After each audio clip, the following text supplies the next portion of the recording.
নির্লোভভাবে নিজেদের তরিকা, নিজেদের আইডিওলজি, নবীর তরিকাকে রক্ষা করার জন্য আপনাদের মধ্যে একটা বোধোদয় তৈরি হয়েছে।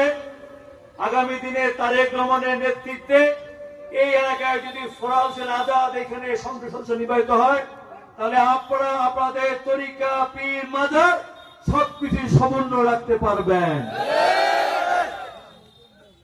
এখন বিএনপি সরকার ক্ষমতায়, আমি এই এলাকার এমপি এবং মন্ত্রী, কোন ভয় আছে? আর কারো ক্ষমতা আছে? আর কারো ক্ষমতা নাই। এই আমার দেবীগঞ্জ, এই আমার বোদা পঞ্চগড়ে আমার পীর তরিকা ভিত্তিক যারা আমার ভাইরা আছেন, বোনেরা আছেন, আপনাদের কোন মাজার, আপনাদের পীরের কোন স্থান ওই বাংলাদেশের কোথায় কি হয়েছে জানি না, যদিও ইতিমধ্যে আমাদের সরকার আমরা কঠোর অবস্থান নিয়েছি।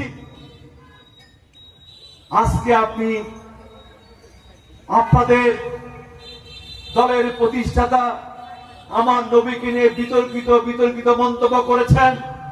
আমি বিগত নির্বাচন আগে বিভিন্ন সভা সমাবেশে উল্লেখ করেছিলাম প্রমাণ সাপেক্ষে। কাজেই নিজের ভ্রান্ত ধারণা, নিজের ভুলটাকে দেখেন, তারপরে আপনি মাজার ভাঙার সিদ্ধান্ত নেবেন, তরিকা ভাঙার সিদ্ধান্ত নেবেন।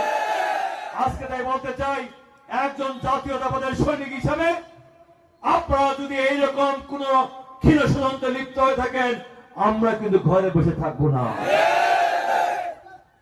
গত অন্তর্বর্তীকালীন সরকারের আমলে 127টি মাজার, শুধু মাজারে নয়, একজন মুসলমান হয় ওই ফরিদপুরের একজন মাজারপন্থীকে আপনারা আগুনে পড়ে দিয়েছেন।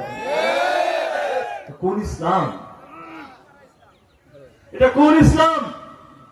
কাজেই আগে নিজের দিকে তাকান, কি ভুলগুলো করছেন, কি অন্যায়গুলো করছেন। 12 ফেব্রুয়ারি নির্বাচনের পূর্বে মনে করেছিলেন সরকার গঠন করে ফেলেছেন, মন্ত্রণালয় গঠন করে ফেলেছেন, কিন্তু এই বাংলাদেশের সনাতন মাজারপন্থীরা প্রমাণ করেছেন, যারা বাংলাদেশের পক্ষে, স্বাধীনতার পক্ষে, সার্বভৌমত্বের পক্ষে, যারা ধর্ম নিয়ে বাড়াবাড়ি করে না, অসাম্প্রদায়িক চিন্তা চেতনা নিয়ে কাজ করবে, তাই আগামী দিনে বাংলাদেশের রাষ্ট্র ক্ষমতা আসবে। কাজেই আজকে আমি বলতে চাই, আমরা ধর্ম নিয়ে বাড়াবাড়ি করতে চাই না, কিন্তু আমার যে বাক স্বাধীনতা, আমার যে চিন্তা চেতনা, আমার যে ভাব, আমার যে মনোবৃত্তি, আমি সেটা শান্তিপূর্ণ উপায়ে প্রকাশ করছি, সেটা দেখবেন। নবী করিম সাল্লাল্লাহু আলাইহি ওয়াসাল্লাম কোথায় বলেছেন জোর করে একজনকে আমার ধর্মে আনতে হবে? কোথায় বলেছেন? কোন হাদিসে বলেছেন? কিন্তু আজকে যেখানে দেখি সহিংস হামলা, যেখানে দেখি ধর্ম নিয়ে বাড়াবাড়ি, সেইখানে দেখি ওই যে যারা বলে বেড়াচ্ছিলেন যে তাদের মার্কায় ভোট দিলে তাদের সঙ্গে থাকলে জান্নাত, আর বাকি সব নাকি জাহান্নাম। নাউযুবিল্লাহ বলবেন না?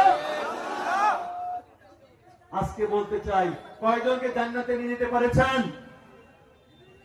এই মিথ্যা ভাবভ্রান্ত কথা বলে ধর্মকে আগে মুসলমান ভাইদেরকে মিসগাইড করার চেষ্টা করেছেন, বিভ্রান্ত করার চেষ্টা করেন। কিন্তু এই বাংলাদেশের ভোটাররা, হিন্দু, মুসলমান, বৌদ্ধ, খ্রিস্টান, তারা কিন্তু সঠিক সময় সঠিক সিদ্ধান্ত নিয়েছেন, তারা কিন্তু ভুল করেন নাই। এই জন্যই এই যে দেবীগঞ্জ বোধায় আমাকে প্রায় এখানকার হিন্দু, মুসলমান, বৌদ্ধ, খ্রিস্টান, আপনার তরিকা বলে সবাই মিলে প্রায় 50,000-এর অধিক ভোটে আমাকে জয়যুক্ত করেছে। কাজেই আমি মনে করি,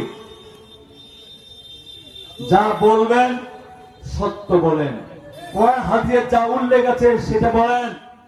নিজের মতো মন গড়া করে আপনাদের সেই প্রতিষ্ঠাতা ওই মৌদুদিবাদ বাংলাদেশে প্রতিষ্ঠা করতে পারবেন না ইনশাআল্লাহ।